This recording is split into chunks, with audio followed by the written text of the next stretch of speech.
Welcome, everyone, to another episode of the Strength and Knowledge podcast. I am extremely pleased to bring to you today Jeff Byers. He is a co-founder and the CEO of Amp Human, which, for those of you that are not familiar, is a performance brand that offers a wide variety of different products that support the athlete who is looking to get the most out of their body. And I'm not going to do it justice right now in that brief intro. I'll let him get into it in a second here. But nonetheless, welcome, Jeff. Yeah, thanks for having me, Josh. Really appreciate it. So for us, I mean, I alluded to a little bit with a performance brand. What exactly does that mean? And what are some of the things that you are doing on a superficial level with Amp Human? Yeah, that's a great question. So when we started Amp Human 2.5 years ago, we really said we're going to create a human performance company, human performance brand that is looking at human performance holistically and trying to really think about it from the puzzle perspective, right? We really believe human performance is a giant puzzle of puzzle pieces that are thrown everywhere, and some of those puzzle pieces will never be found in our lifetime.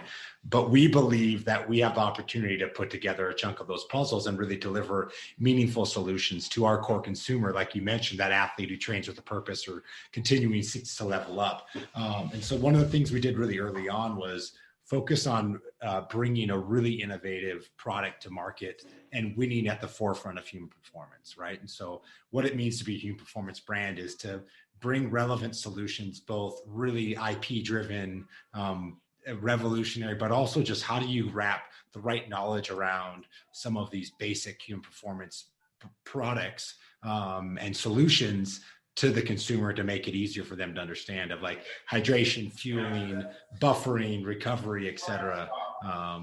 So that's who we are. And where did the origins of this come from? I mean, for you, like, what is your background? What pushed you in this direction? And maybe what connected you with your co-founder? Yeah, that's so my background. I played in the NFL for a handful of years. I was an offensive lineman and also obviously played college ball, but really was always really passionate around human performance and how are you doing the little things to be right. And one of the things I saw when I was playing was there are so many great things that are living at the absolute elite end of sport that never make it to the consumer or take a long time to make it to the consumer, and it's team, access to capital, et cetera. And that's kind of why I love human performance and optimization, because I do believe that the body's capable of really great things and that we're still unlocking so much of it today, and we will continue to. But the Amp Human story really started almost 6 years ago. I joined an early stage biotech company out of LA, where my co-founder and I were really kind of that first team to come in from a business perspective. We had this crazy idea: what if we could use that technology outside of pharma, outside of medicine, and use it in human performance, human optimization? And the company had developed a transdermal delivery technology, basically found a way to deliver pharmaceutical drugs through the skin in a really unprecedented way. We had this crazy idea, like I said, what if we could deliver non-drugs, basic vitamins, minerals, supplements, really affect human performance optimization, et cetera. And that passion project and Skunk Works grew and grew. And next thing you know, we were being bought by Super Bowl champion teams and working with Special Operations Command, and just having a lot of interest in what we were doing. Ultimately, my co-founder and I, who were at that biotech, acquired the license to the technology and spun it out and created Amp Human. But we created with this broader vision of building a human performance company around that our core consumer, who is the athlete who trains with a purpose, the person who continually seeks to level up. So that's kind of the genesis of it. Our first product is called PR Lotion. What is so relevant about PR Lotion is it takes a very proven molecule called sodium bicarbonate. Sodium bicarbonate, or baking soda, buffers acid. And acid at its core is what our muscles produce when we go hard. And being able to pull that acid off the muscle with bicarbonate is really an unlocker to how do you train harder, recover faster, consolidate those training gains. And for all of those who know or don't know, bicarb is really hard to take orally. And so it needs a new route of delivery to actually be effective in the body and to have performance outcomes, but to make it practical to the weekend warrior, to the pro athlete.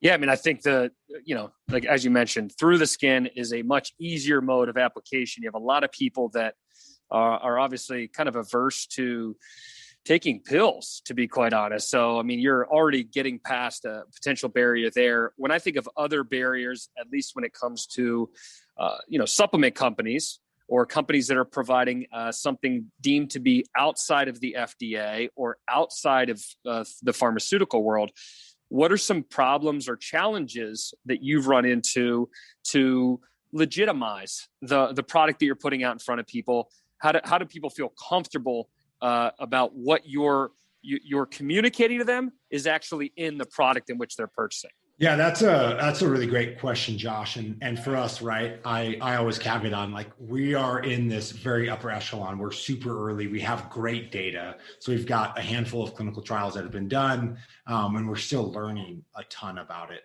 about the product. We have really good outcome-based data that shows improvements in performance, improvements in recovery, compared to placebo-controlled, randomized, double-blinded studies. We also have really great traction within elite sport, from the top NFL and NBA and NHL teams to, like, we've won $1.6 million in innovation contracts with the U.S. government. They're helping us continue to push the limits of human performance and create solutions that are relevant to them. So, I mean, it's part of, like, we've done a lot of work out there, but we still don't have all the answers. And there's there's 5-6 decades worth of research on bicarbonate and what it does in the body and its role, but it's really continuing to ask the hard questions, invest in clinical work, knowing that we're not going to know what the outcome is all the time. And that good clinical work always leads to more questions. But where we are now is we have really good data on PR Lotion and our other product, D+. But we're still trying to push the limit and learn. Like, I believe you can't be at the forefront of human performance if you have all the answers, right? If you had all the answers, you wouldn't be at the forefront. You would be just, selling things at CVS or whatever that may be. We're really trying to push the limits and understand. And with that, we still have more data to collect, more questions to answer. So, I mean, it's been a challenge, right? Because we are creating a market or disrupting a market, and people aren't familiar with it. And there's a lot of skeptical people out there, but we've tried to be smart about it and move methodically through it. And I think you've done a great job of targeting certain populations already, at least what I've seen through marketing. The endurance athlete, right? Is that kind of who you started with first, or has that just kind of been what I've seen through marketing materials recently? And the only reason I bring that up is I feel like that's a group that invests a ton in terms of being outside of the professional sports realm. So when you talk about your everyday athlete, people that are doing things, I think of triathlon, people running triathlons, people that are running marathons, those people are traditionally investing a ton into their body. And I can tell you when I pop in there, but yeah, go ahead, go for it. No, endurance, the endurance community was really kind of, where do we go first from a consumer perspective? And so We're unique in this. We have a couple of channels. We obviously sell into pro teams and pro sports, and also into the DoD in certain places. But the direct to consumer, we basically said, where does a consumer live? Where does discretionary income live, to really invest in human performance, to invest in training and recovery?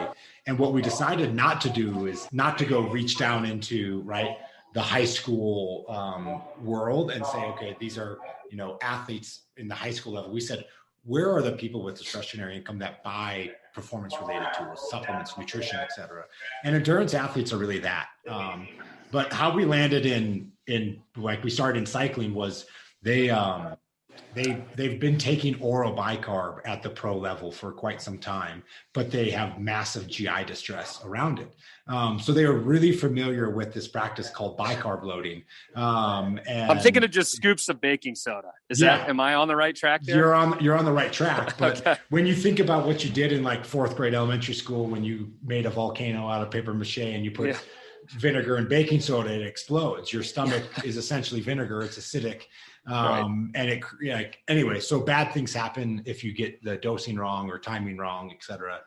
But endurance athletes are familiar with it, especially at the pro level, because they've had the ability to play with it in time with time trials and things like that. So endurance, we just kind of said, well, they know it, like they get it. And that's where we started at the top and got really good penetration early on within the elite end of that sport. That also, there's a lot of participants in those sports, like you said, Ironman, and like a lot of people do centuries and riding bikes that are, amateurs and, marathon runners that look up to that level. So it was really easy for us to reach that consumer. Because if you're watching triathlon or following triathlon, you're most likely a triathlete. It's not like NASCAR or football where, 99% of the fans have never done anything in that space.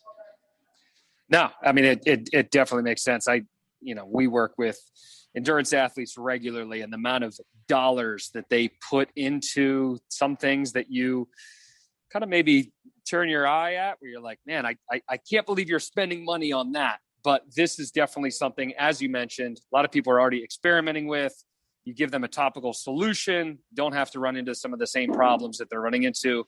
Obviously, it's a win-win.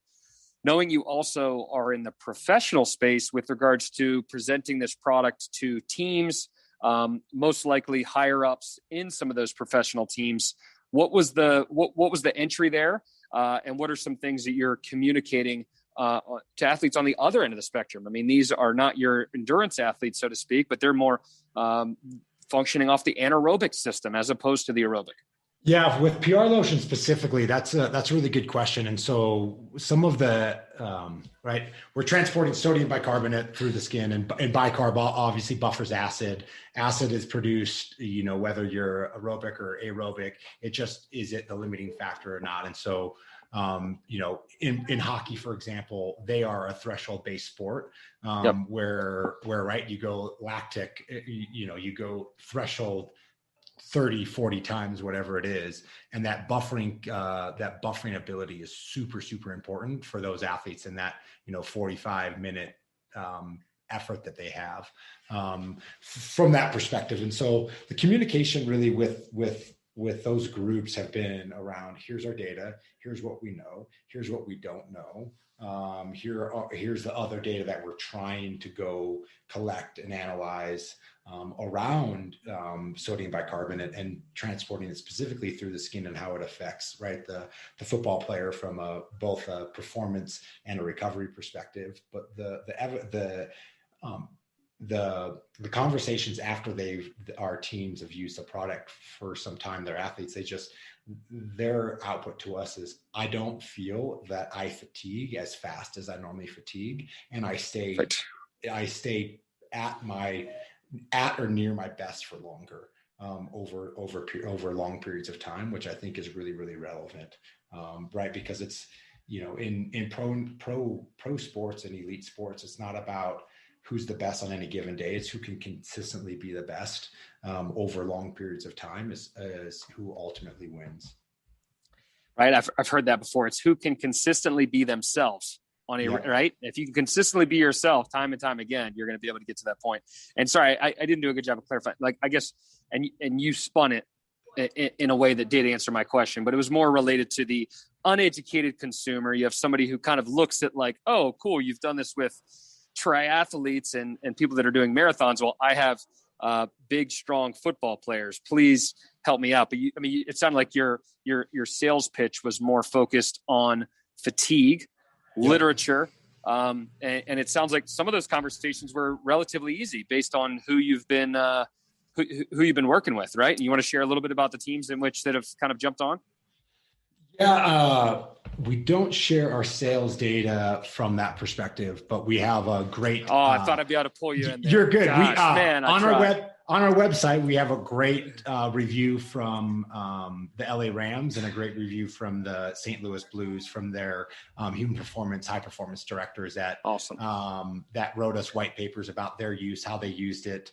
in their seasons. Both of them are actually from when the Rams went to the Super Bowl and St. Louis won the Stanley Cup, which is great, outstanding for us. And then we have a great white paper from a gentleman by the name of Mayor Anchardo from the Wolverhampton Wanderers, which is a Premiership soccer club in Europe, that uses PR lotion with his team as well. Awesome. Yeah. No, that's obviously some pretty heavy testimonials there. For you, over the past year, obviously with COVID and everything that's gone on, I mean, you introduced a new product. Can you talk a little bit about some of the challenges that your company experienced, knowing that there probably weren't as many touch points with regards to relationship development, and then maybe some considerations that went on launching a new product in the middle of the pandemic as well?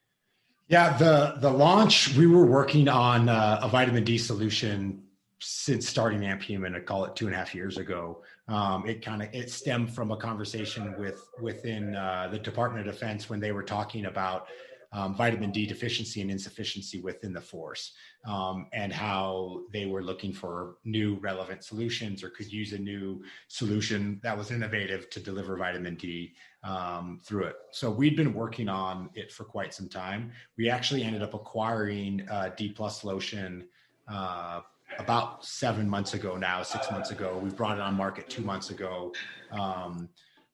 So, I mean, we had it in the works, but COVID has been extremely, it's challenging for a lot of people, but it changed the way we thought about bringing things to market, but also just in the elite pro sports world, it changed the dynamics pretty drastically. So most of the people we talk to, the high performance directors, the strength coaches, the athletic trainers, et cetera, with COVID, A, seasons got shut down, but B, they also became the nasal swab guy or gal, right? They also became the put your mask up person.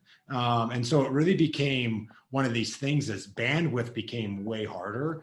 Even with our best existing customers, they're like, man, we just don't have the time to talk. Like, I got 50 people coming in, I got to test them all and get them all done. And it's like, we just need three cases of this. And it's like, okay, cool, done, but it really changed that dynamic. And then from a kind of a consumer perspective, with events being canceled and consumer events being canceled, it really changed the messaging. We were very much a performance event type of product.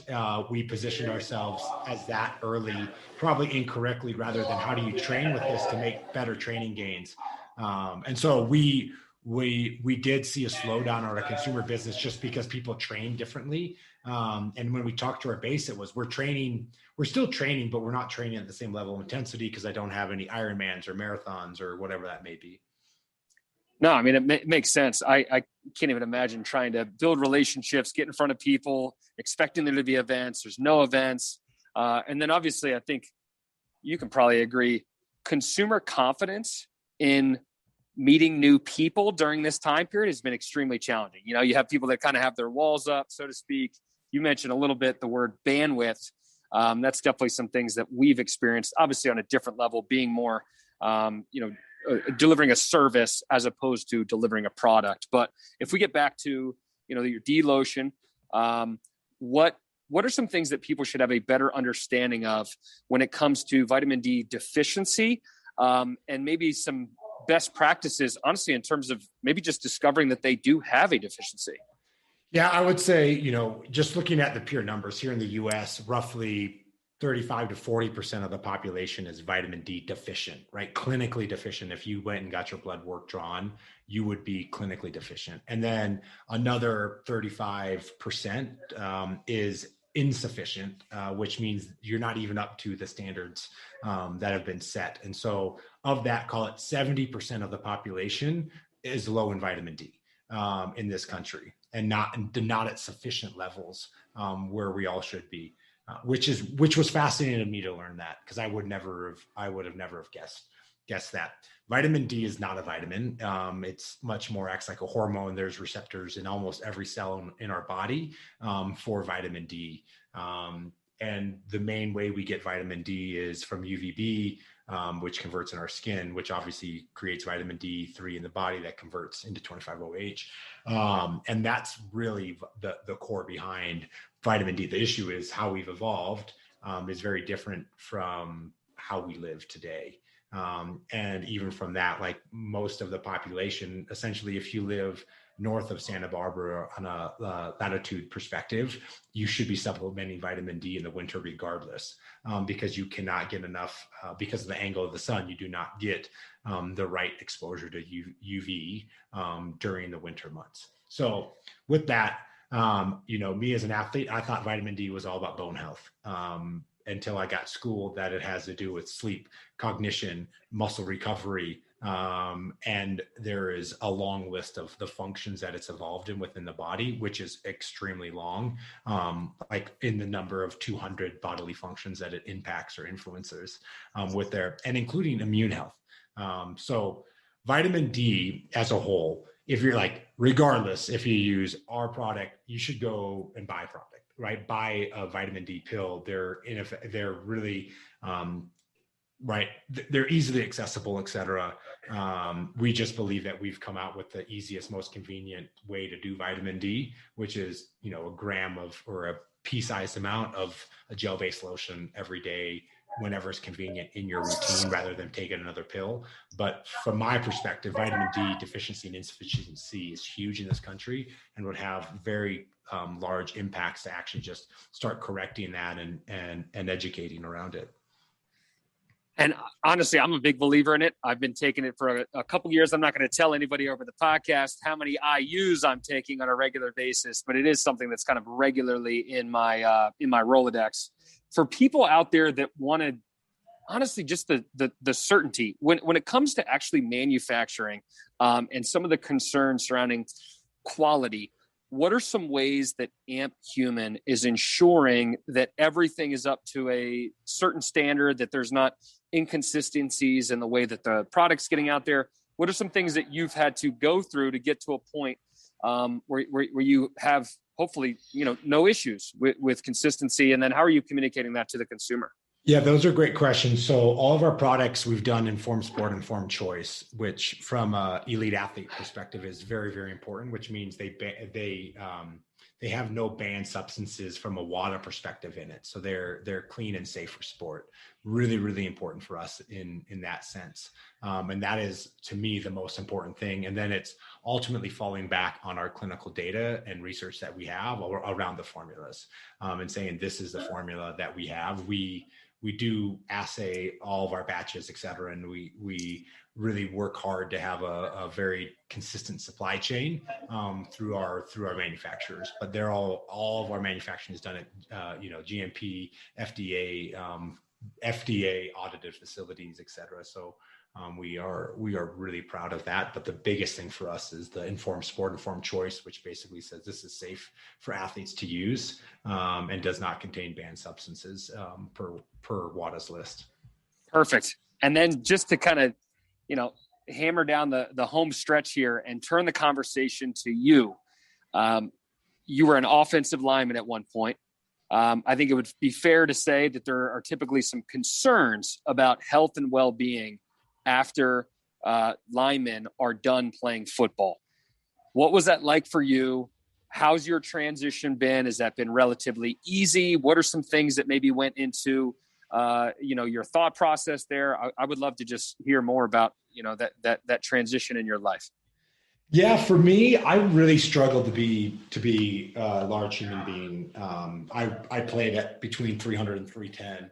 I'm now between 220 and 230, which is still massive. I admit that, but 310 was incredibly hard for me to maintain. I just had to consume so many calories just to maintain my weight. They always wanted me bigger, et cetera. But for me, I grew up, I grew up in outdoor skiing, biking, hiking. And I just am a big, as a 6'4", large framed human being, really muscular, in high school, they put me on the offensive line because I was big and strong and I couldn't throw the football or catch for that matter, and found a really natural home as an offensive lineman. Obviously, I had a lot of great talents, et cetera, in that space. But it ultimately, for me, when I retired, I knew what I loved to do, and I loved being active. And I knew that I didn't play a tremendously long time, but I retired at call it age 30. I had a long, you take years off your life of quality years, and that the longer you wait to get back to healthy and normal, you pay the price. And so for me, I lost 70 pounds in the first 2 months of kind of like knowing I was going to be retired. I'm a really active endurance athlete now. I call it endurance. I just like to be active and do a lot of functional fitness, body weight or high reps type things for me. And it's really important. I also really focus on cognitive health and try to stay sharp and do things to continue to challenge my brain and make sure that I continue to stay in the place where I want to be for the long term, and rather than just drift off into vegetable land.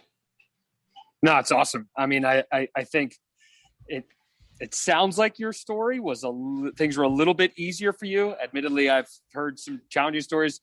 Not to go off on a tangent here. My father played football at Penn State. He went through his own challenges going from being a guard and just being used to eating a certain way and then going to being less active. So I saw kind of the opposite end of the pendulum swing before then he decided to dial it in. So that was more of just kind of a personal curiosity question. But for you to be able to lose 70 pounds in 2 months, I mean, my hat's off to you, brother. That's pretty amazing. Well, I went from, whatever, 9,000 calories a day, burning really, really hot, right? I basically just started swimming because I was hurt, and I just swam. I literally started swimming a half hour every day and cut my caloric intake in half. And I was really lucky because not all of my buddies have done the same thing. But yeah. It's awesome, man. No, it's awesome. So for people out there who are a little bit curious about what the future of either supplementation is or the future of a human performance company, is there anything that you can share with us? Or if there's not anything you can share at Amp Human, is there anything that you're looking forward to in particular in terms of the direction that you see the industry headed? I think as we look at human performance as a whole, everybody's been working in silos. And thinking very product focused, and Amp Human being one of those, right? But as we look about human performance as a whole, if we really want to optimize the body, it's not doing, going to 100 different places to get 100 different solutions. It's how do we create a systematic approach to human performance that says, here's 60 or 70% of what you need to be optimized, right? The other, call it another 20% that you gain is in really niche, incredible opportunities that are out there. But the people who really push will find those. And then, for to really be optimized, we don't even know what that means and what our limits are. And that, next, the last 25% of human performance optimization is white space still. And so I believe where human performance and optimization is going is how do we create systematic based approaches to human performance to say, Josh, here's what we know about you. And here are some innovative products. And here are some just core human performance products to help you train, perform, and recover, to help you, right, on 365, live a healthier life, truly think about it. And that's where what we're building over the next 12 to 18 months is we're taking our IP driven products and going to underlay a bunch of other products underneath it that are best in class, designed by our human performance advisory board to say, these are the other products that are really important as we think about human performance and how they fit into you as an endurance athlete, you as a functional fitness athlete, et cetera, and really create a more systematic based approach rather than here's a product, right? Like, no, this is a product. This is why you use it, how it fits into these other products and why it's so important. Less a la carte and more, right, of a plate, right? It's more of like you're giving somebody a full supper, full course meal instead of just an appetizer, right? Yeah, I think that's really important, right? Because consumers in general, we get bombarded with information and take some, right? Give options out there, but they don't want to just do X. They want to do, what is the short menu? Not what is the really long menu. And if I got to pick a la carte, I'm probably going to get it wrong, or I don't know how X interacts with Y, based upon my goals, objectives, et cetera. And so really thinking about that, like how do we create a curated product portfolio, a system, right? And take people through it based upon goals and objectives and like body type and biology and things like that. And actually create a really relevant systematic based approach that's not everything you ever need, but here's the core staples. And like I said, like put together, there's 1,000 puzzle pieces. How do we put together 100 of them? Right. And we can be that top left corner or whoever that may be. But leverage our access, our trust, right, with the U.S. military, with the pro sports teams, with our advisory board to really say, we have legitimacy here. We're pushing the limits, but we also understand what else is super important to maximize you as a human. And what I'm hearing a little bit there is there are some things that everybody needs, and then it's up to you to kind of figure out, right, the remainder in terms of the space in which you need to experiment. But I'm under the belief that a lot of what you're offering already, everybody could benefit from. And it's something that we've been messing around with a little bit.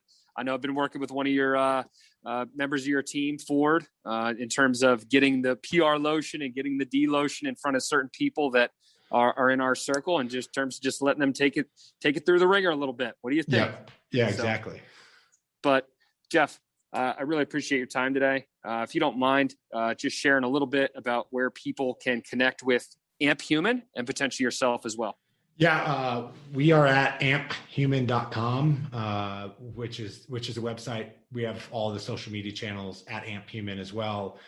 You can find me on LinkedIn. Just search my name, Jeff Byers. You'll find me there, for Amp Human, et cetera. So that's best way to reach me, follow me, et cetera, and follow the brand as well. Awesome. Jeff, thanks so much for your time today. I appreciate it. Yeah. Thanks, Josh.